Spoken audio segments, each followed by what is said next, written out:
Well, today I'm interviewing John Hartig. This is Tanya Kabbalah, and this project is for the White Lake Environmental. This interview is for the White Lake Environmental History Project. And John, I did want to ask you: did you sign the legal release form? Yes, I sent those over to you earlier this morning.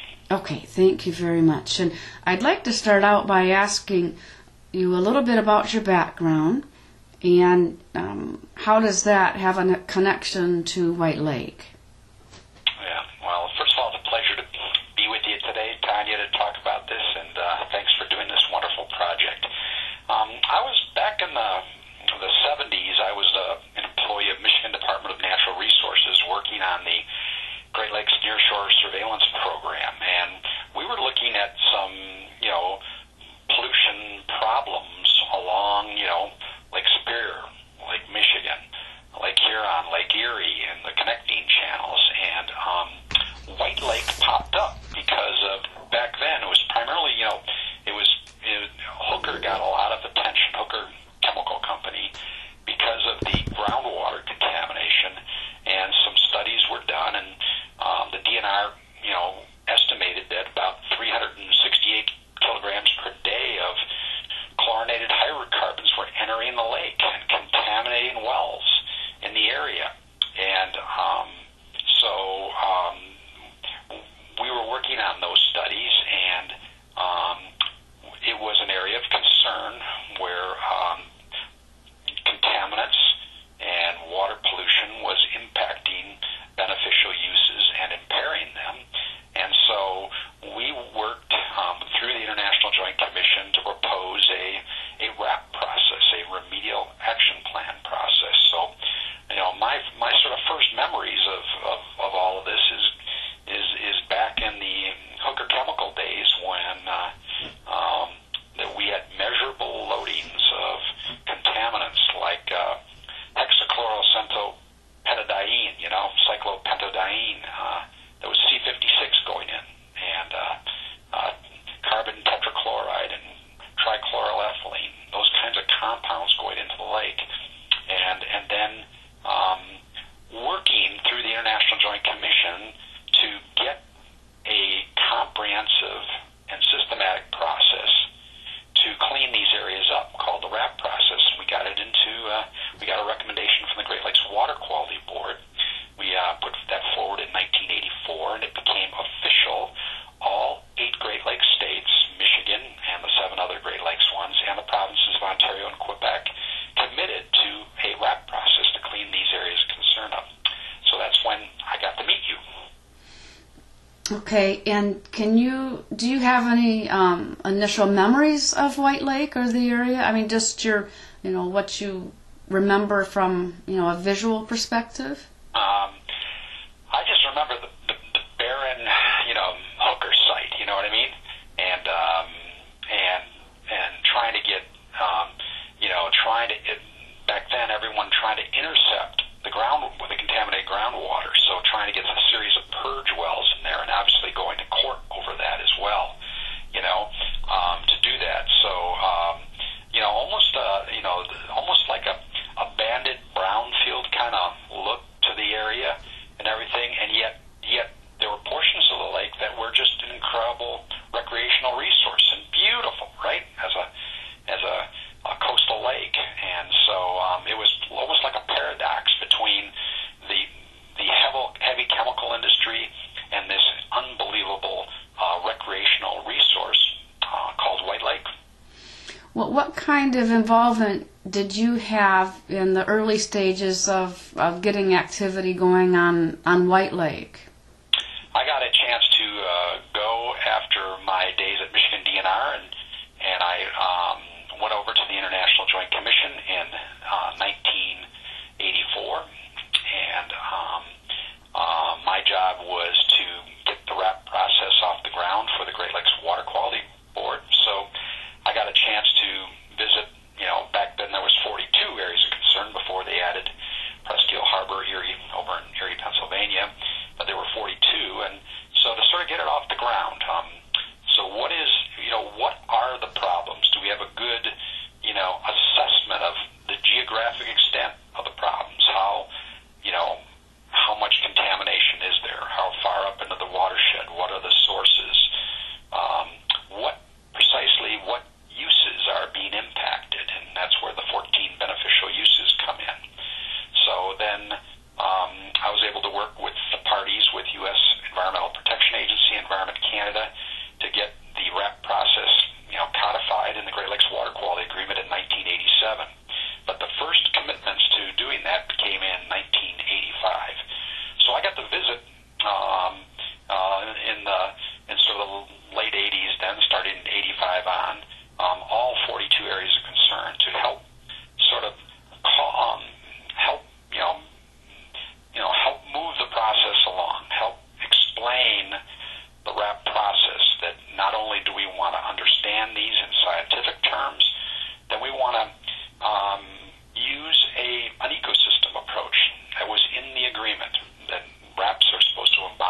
comprehensive and systematic ecosystem approach.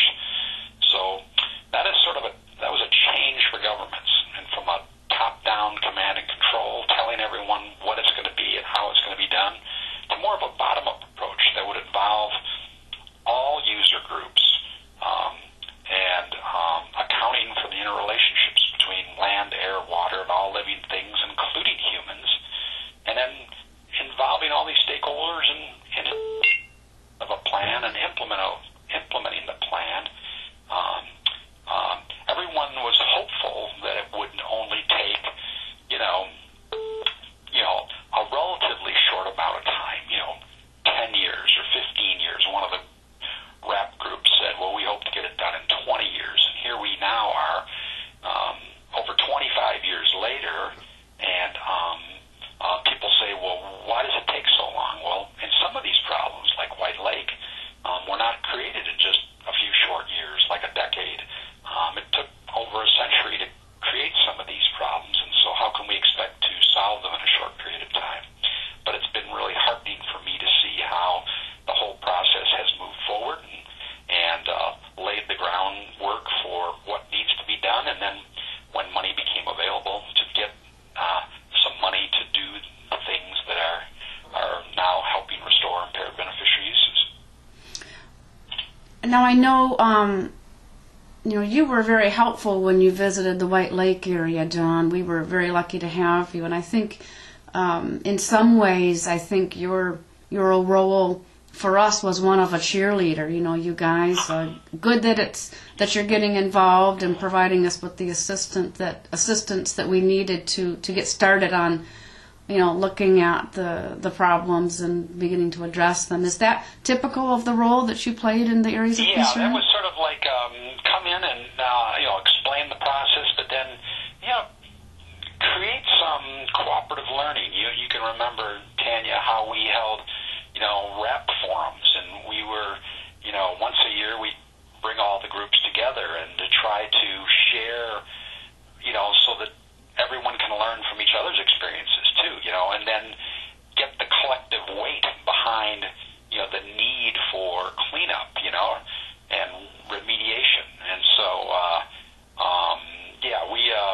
we were about cooperative learning, trying to help people move along. We certainly wanted to be a catalyst, and we wanted, to explain what, the Great Lakes Water Quality Agreement was, what the IJC's role was, and then with the 87 agreement, they gave the IJC more of a review and evaluation mode. But I think prior to 87, they had more of a catalytic role. You know what I mean? Sort of a catalytic, being a catalyst and a galvanizer of public support and a champion for using the ecosystem approach to solve these problems. Well, it certainly was a catalyst for the White Lake area. Your help was very instrumental in inspiring us and helping us to get focused. What were your impressions of the White Lake area community? Kind of the people who live there, the government and resources. Do you recall? Were we similar to other areas of concern communities? Well, I think some of my early memories was interaction with Hooker, and those obviously Hooker was did not acknowledge the problems at first, right? And they were in denial.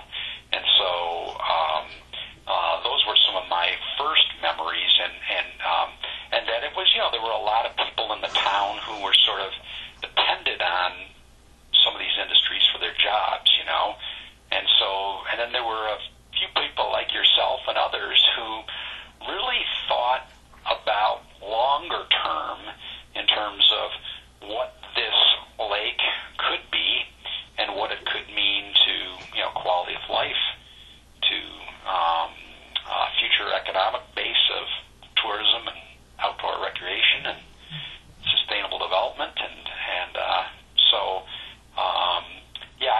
my first memories were some of the real adversarial relationships with Hooker, and of course then we had to go to court. The state went to court with Hooker, but I also had memories of just how much people cared about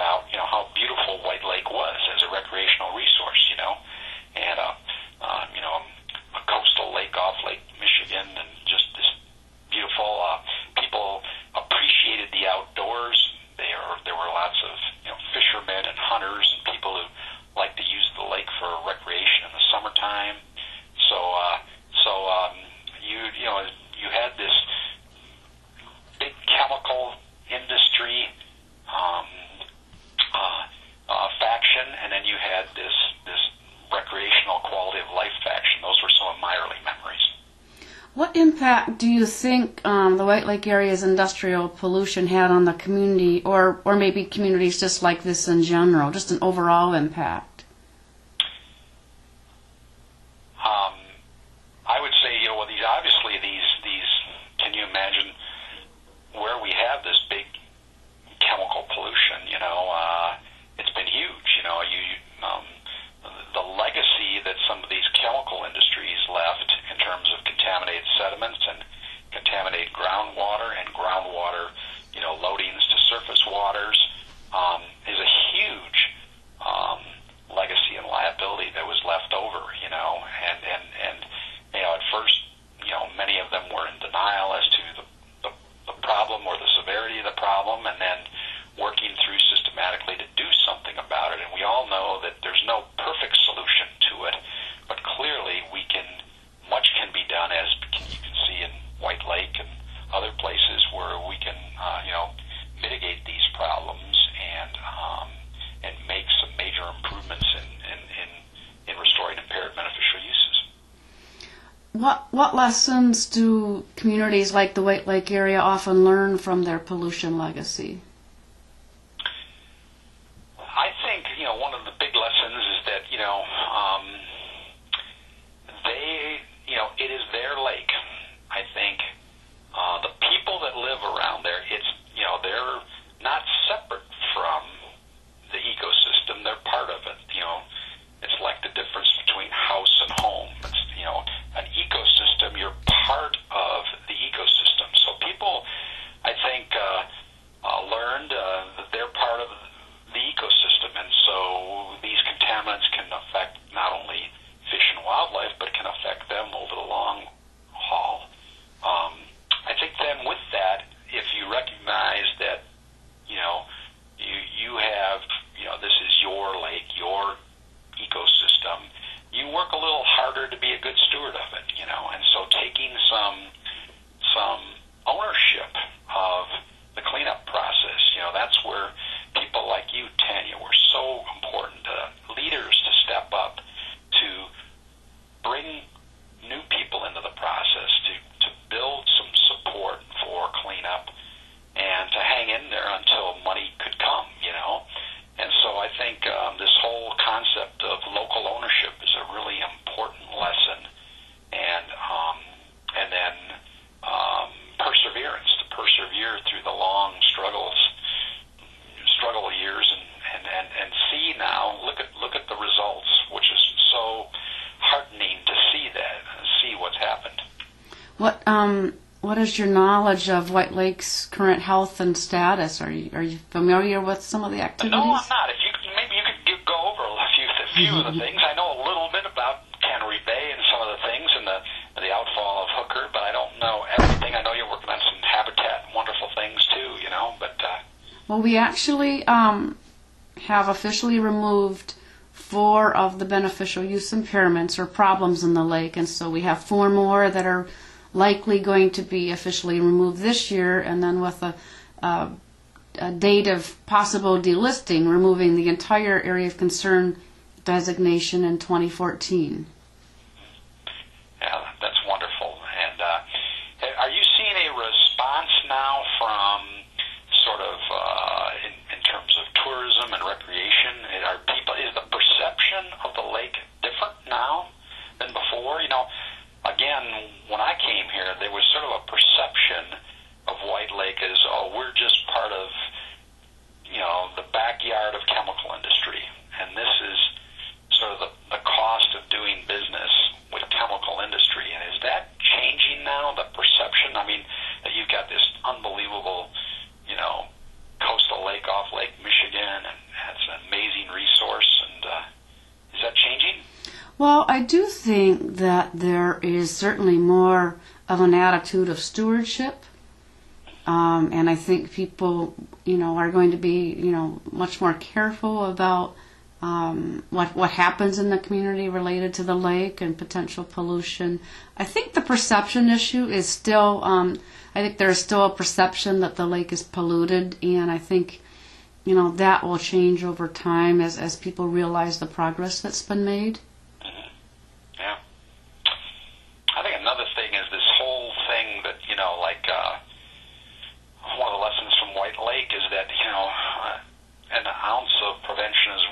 found a cure. Like what should have been done through all those chemical years to prevent this kind of these kinds of problems, and then passing them on to the next generation. So I think one of the things, through your efforts and the efforts of other areas of concern is just raising the profile that the importance of pollution prevention and controlling contaminants at their source. That has to be a drumbeat that we beat continuously everywhere, so that we're not creating new problems or passing something on to the next generation. What do you think is important or needed to ensure White Lake's environmental health in the future? I think, the role of citizens. I think a strong citizens organization, like like a PAC or a stakeholder group that tracks, that has continuous and vigorous oversight of what's going on around the lake. So there's the eyes and ears and of what's going on, and if something's popping up, they'll be aware of it, and they'll be able to speak out and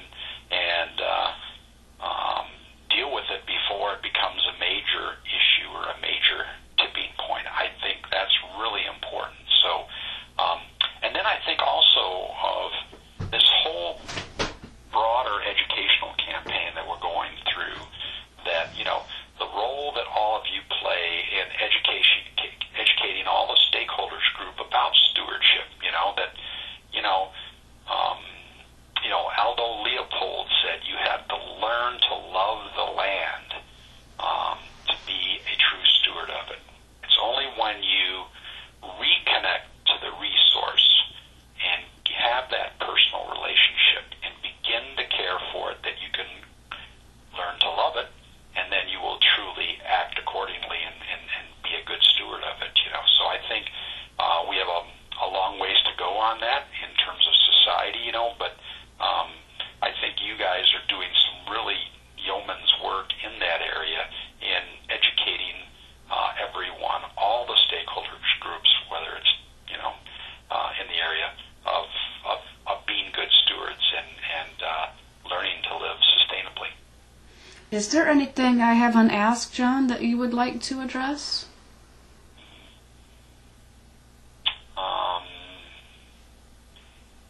No, I don't think so. I think I just, for me, like I just looking back and to see the progress that you've made, I am so incredibly proud of what all of you have done, and you guys are a remarkable example, not just to people living around White Lake, but you are an example for other places in the Great Lakes. What you do is not just important to White Lake. It's so important for all the Great Lakes, and you literally are giving hope to people elsewhere that you can hang in there, tackle these problems, and make major improvements in them. And so congratulations to you and to all of you there on what you've accomplished, and don't give up the fight for sustainability, because there's always going to be more to be done, right? Right. Well, thank you, John, for the interview and for your work on the areas of concern and your help to us in White Lake. Well, thank you so much, and I hope in 2014 I can come up for the celebration. Well, you are invited.